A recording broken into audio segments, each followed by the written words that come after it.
Bonjour à tous et bienvenue dans ce nouveau numéro de Savoie Actu. Nous sommes le mardi 14 juin. Allez, on va revenir à des choses un petit peu plus savoyardes. Légère, je sais pas. Un peu plus savoyarde, le Lyon-Turin. Je sais pas si c'est pas très léger. Je sais pas si c'est léger le Lyon-Turin. Vous étiez d'abord pour ce projet. Vous êtes aujourd'hui contre, au même titre que des personnes comme Daniel Ibanez, Éric Piolle, le maire écologiste de Grenoble.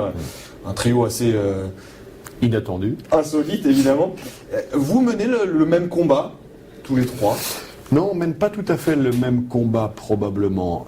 Éric Piolle, je le connais pas très bien. Je pense que lui, il est plus sur un combat politique, idéologique, d'une certaine manière, sur la décroissance, sur des choses comme ça, qui sont un peu son credo politique. Moi, je suis pas du tout sur ce schéma-là. Moi, je mène un combat pragmatique. Je considère qu'on nous a menti de A à Z sur ce dossier depuis 30 ans. On nous justifiait à l'époque le Lyon-Turin en disant le trafic des camions va tripler à travers les Alpes françaises en 20 ans, sauf que ça fait 20 ans, donc on a vu que le trafic n'avait pas triplé, il n'a pas bougé en réalité. Donc pour moi c'est un mensonge inouï de la part des experts sur lesquels on s'appuie forcément dans ce genre de dossier, donc je ne les crois plus. Et par ailleurs, je pense que le chèque qu'il faudra faire sur un projet comme ça sera de l'ordre de 30 milliards d'euros.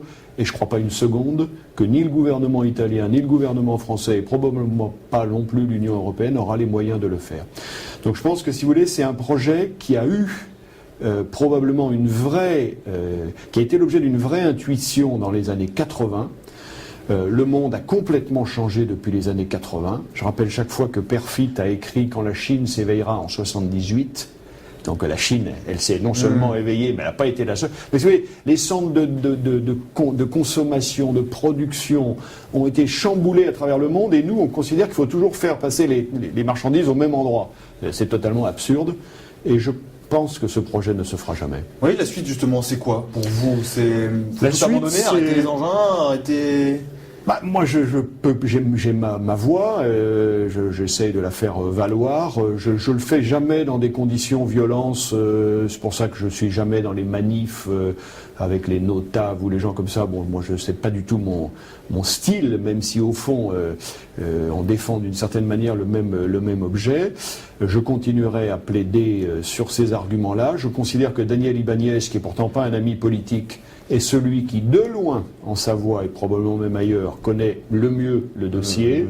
Il y a beaucoup de gens dans ce dossier qui relayent simplement des espèces de phrases toutes faites, une espèce de politiquement correcte, que je n'approuve pas.